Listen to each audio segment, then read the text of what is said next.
Hello, I'm Kiran and welcome to my woodworking channel. If you want to follow along my build process of this mid-century modern inspired entryway bench, stay tuned. So I started with a SketchUp file to optimize the material that I had in hand and to get all the complex angles accurately. I had a board of S2S Purple Heart, so I just cleaned up the top and the bottom with the planer and then jointed the edges with the track saw.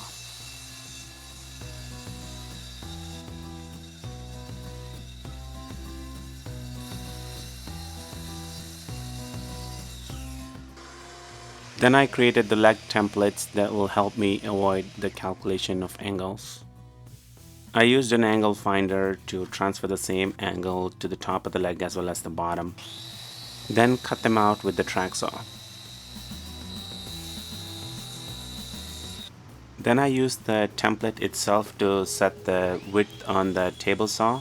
This helps me optimize the material in hand as well as get one edge perfectly straight. Then transfer the template to these leg pieces and roughly cut them out.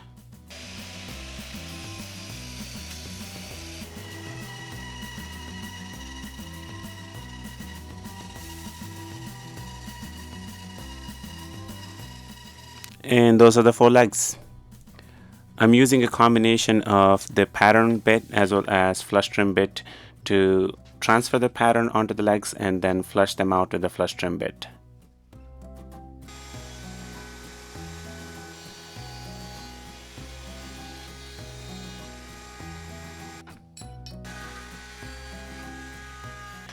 I'm using one of the legs to set the width to get the apron exactly matching.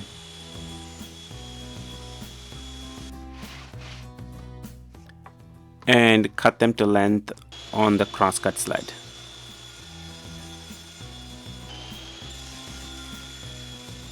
A quick sanding, then I rounded them all over with the round over bit.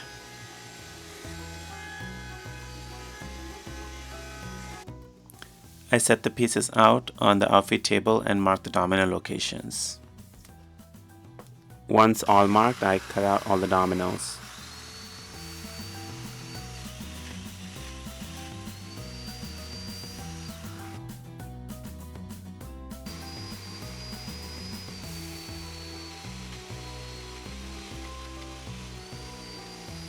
This is the design and this is the result so far.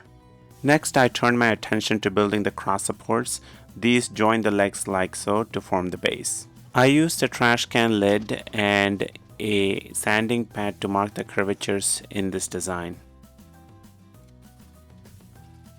Of course, adding curvature to the cross support pieces is strictly optional. You could simply make it a straight piece. I'm just pushing myself to do more design thinking here.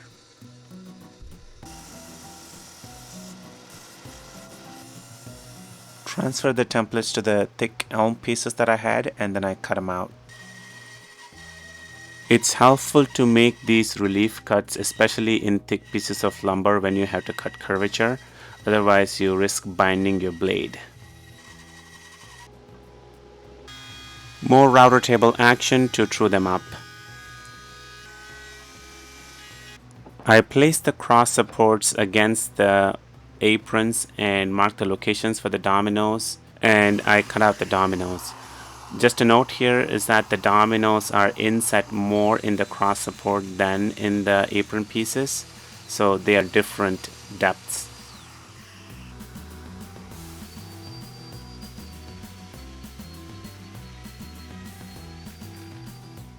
I drilled out some holes in the cross supports to attach the top eventually.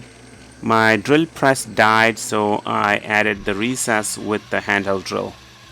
It's a crappy situation, but an opportunity to buy a new tool. Added quick roundovers to the cross supports as well. And then I sanded the cross supports and I hand sanded the curved areas. A quick dry assembly. Note about Purple Heart. It's a very beautiful looking lumber, but it's extremely splintery. I've got more splinters in my fingers than I've ever had before. I don't like to use gloves because I want to see where my fingers are at all times, and I feel like gloves have a tendency to get pinched and pulled, and that can cause more dangerous scenarios. But you get splinters in your hand. That's the downside of it. In spite of being so dense and hard, it machines quite easily. I'm surprised. Initially when I was making a cut, I was still using my combination blade, and it was fine. It went through fine without burning. But routering is a little difficult because it tends to splinter. You need to look for the grain direction, and you need to router it with the grain. So on to the assembly. And then I proceeded with the glue up of the legs and the aprons. I put on a piece of melamine on top of my outfit table because thanks to my track saw, my outfit table top has more ridges than the Grand Canyon.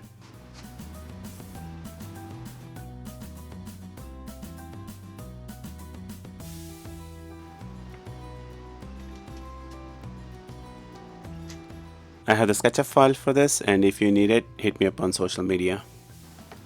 Also, if you're enjoying this build so far, please consider subscribing to my channel.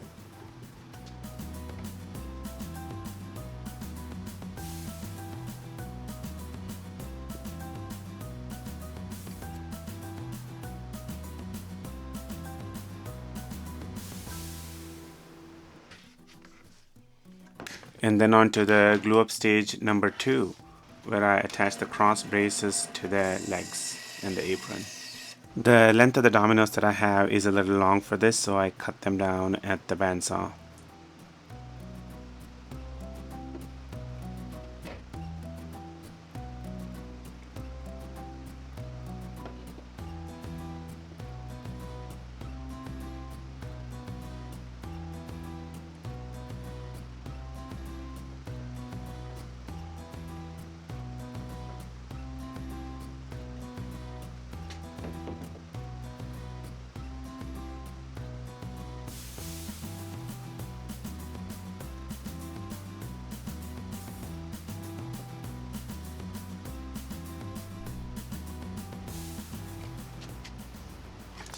And this is where we are.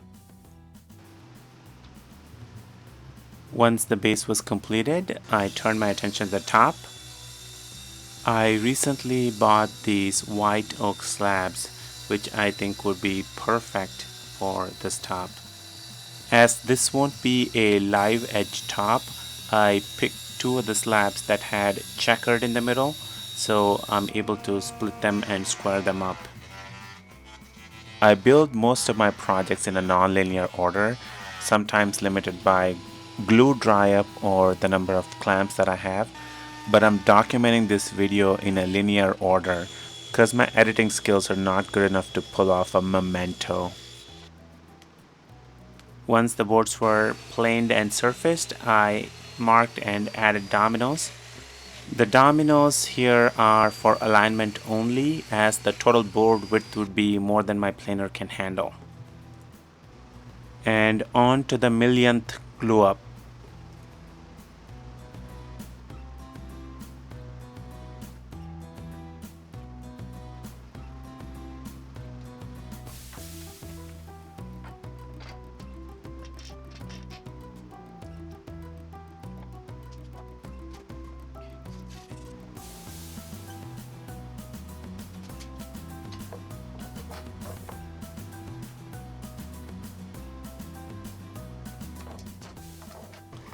I cleaned out all the glue squeeze outs with a chisel and then sanded the top again.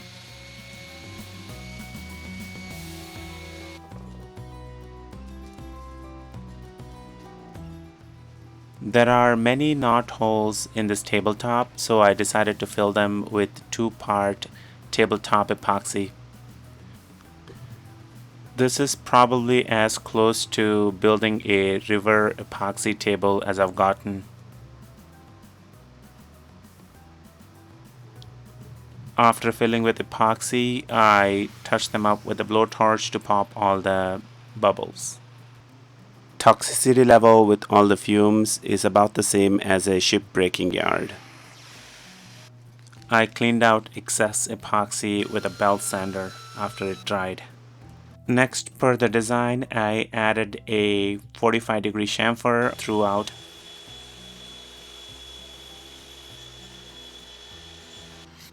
I cleaned up the edges and the burn marks. Final clean out with mineral spirits. I finished the top and the base with a mixture of mineral spirits, oil, and polyurethane. I added a total of 3 coats and buffed everything out with brie wax.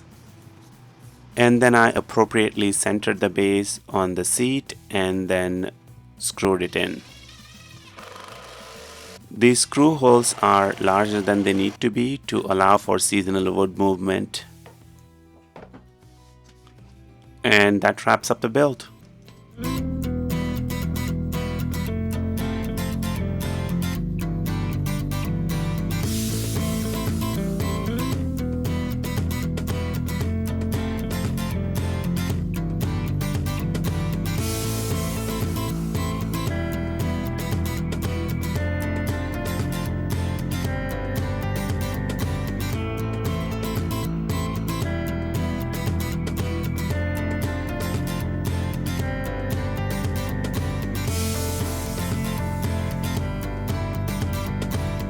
Thank you for watching. If you like this video, please go ahead and hit that thumbs up button and leave any questions or comments you have in the comment section below. Also, please consider subscribing to my channel for more of my design and build videos as well as shop improvement projects. See you on the next one.